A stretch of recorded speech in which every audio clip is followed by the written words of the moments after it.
In studio right now is freshman Assemblyman John Salka. And John, good morning. Good morning. A Republican, I had said before the break here, stuck in a very, very Democratic assembly.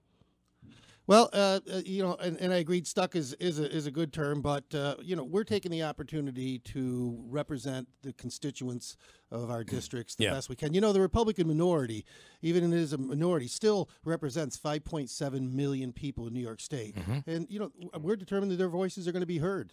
What is the one thing that came out of this budget that you're upset about? Everything. Everything. All right. Everything. Let's hear it. Yeah, it was snuck through during the night hours, and there were more policy discussions than there were financial discussions. And what I have a problem with is those policies should have been debated on the floor in non-budgetary times where you really had an opportunity to get a good debate going. What kind of debate can you get going at 3 o'clock in the morning when you got this bundle of a bunch of stuff? They did do with marijuana and a couple of other things. They're going to move it, which might end up happening before the end of this session. But I think there's some real difficult issues, like the bail issue. I know that the sheriff in Oneida County has joined sheriffs all across the state, and they're fearful of the fact that somebody could attack somebody viciously, and they're going to get an appearance ticket. They're not going to jail. Yeah, this is the crazy stuff that was talked about during the budget that we want to really be able to have a vigorous debate on. What did you think of the plastic bag situation? Well, there's an old saying, right church, wrong pew. And if you look at it, there's so many exclusions to that bill. And to put this, what I feel is a punitive tax on people for now they've got this 5-cent tax on paper bags. And, of course, people on SNAP and welfare don't have to pay it. And that's fine. I can understand. They like to stretch their food funds as long as possible. Sure. But, I voted against it just because we need to deliver it in a better way. We don't need to shove this down people's throats. Okay. Call me an idiot, and someone needs to explain this to me. You are an idiot. I'm not telling you that. They banned the single-use plastic bags, which you typically get at your grocery store, right? That you'd carry groceries home. They also have a 5-cent tax on paper bags, which I thought paper was better than plastic. Why don't they charge you a fee if you want to use plastic and give you the paper for free? I don't get it. Bingo. Yeah. Well, this is the kind of common sense approach you don't see much of in Albany sometimes. I talked to a convenience store worker in Albany. When I was going back to my hotel room, I stopped to get a bag of potato chips, and she said, well, we'll just make it a little heavier duty and say it's multi-purpose. We'll still be giving out the plastic bags. Now, I don't know how accurate that is, and that's not a position statement, but I've found that there's always ways around this, and again, it should be education. I know how obnoxious these plastic bags are, and I know that there should be something addressed about the use.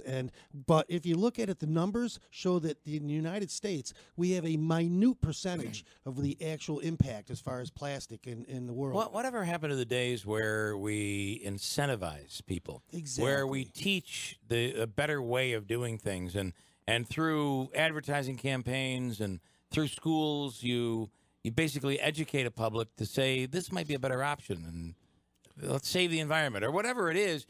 This whole thing in New York, it's just like we're just going to jam it down your throat. But that's Albany's option. Albany's option is not to educate, not to advocate, all right, but to just say, okay, you're going to do it or else. Right. And it's just not a good way of running a state. It's just not a good way of governing.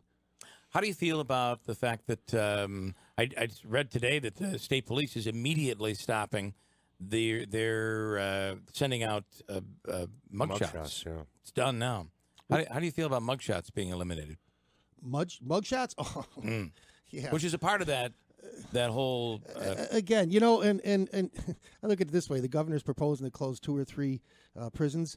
Maybe the motivation behind that is that he's going to keep so many crooks out of jail that he's not going to need these prisons. With all these liberal laws that are going to give criminals, a break. I just don't see any sense in it. I just don't see any sense in it. I'd like to get your thought on the schools.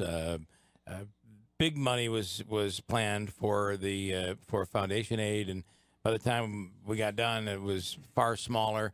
What are your thoughts, and what are your thoughts on funding schools? You haven't been there. This is obviously your first budget, but we've been around, and we get the same story every year. It's like there's not enough funding for schools, especially upstate where property taxes are lower.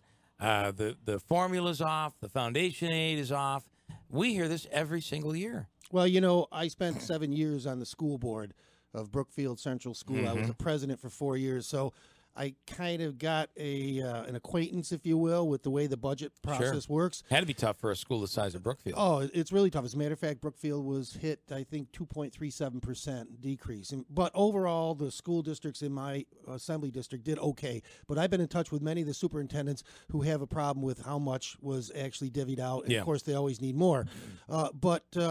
You know, the issue with the schools right now is that, okay, I'll tell a quick story. I was at an event, it was a forum at the Oneida Madison BOCES facility, and they were telling us about some of the issues that are going on with education. And I said, well, wait a minute, I was on the school board 11 years ago, and I heard the same thing.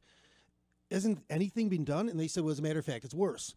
So, you know, this unresponsive ear that you don't get out of Albany just isn't hitting the mark as far as what schools need. They're not talking to the superintendents. They're not talking to the people. Yet when they do talk to them, they say, here's a new mandate, and oh, by the way, good luck paying for it. That's the problem. You had to see that on the board at Brookfield.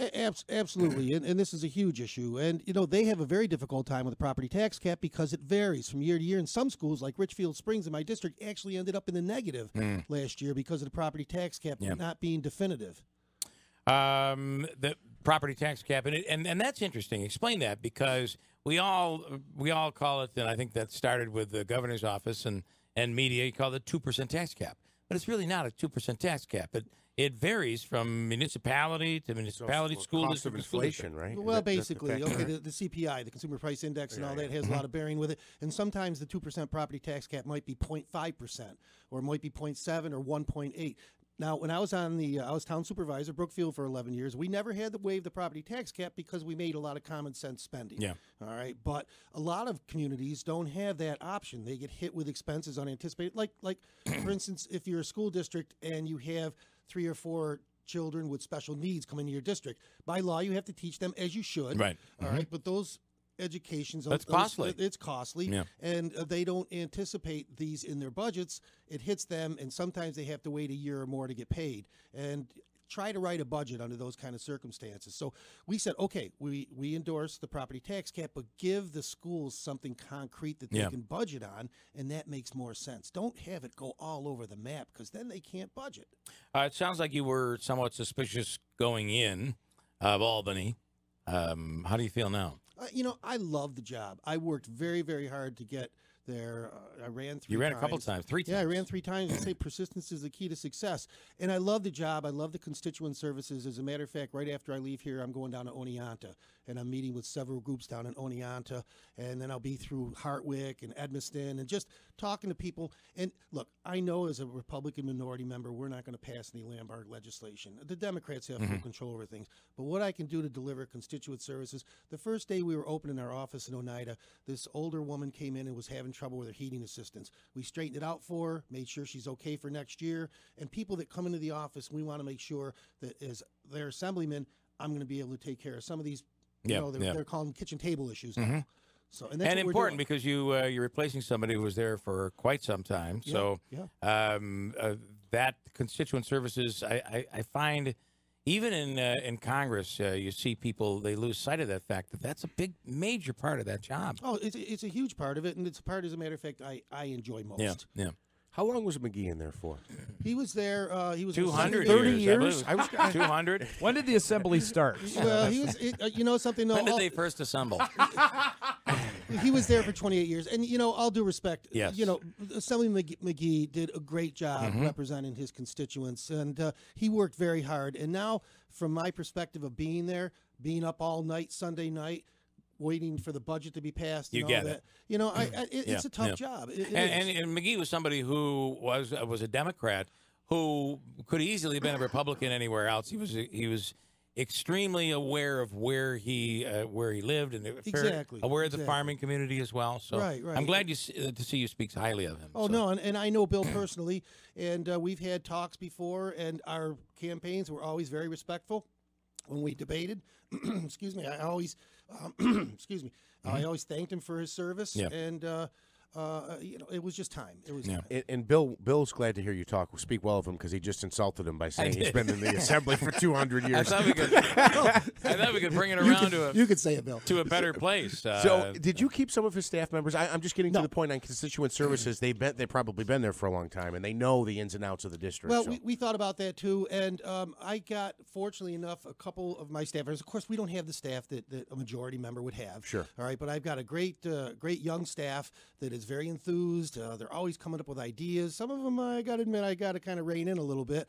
But I got to, they no, I'm not going to sit. I'm not going to be in a bunny suit on Easter Sunday. Yeah. Kind of a thing. I'm not doing that. No way.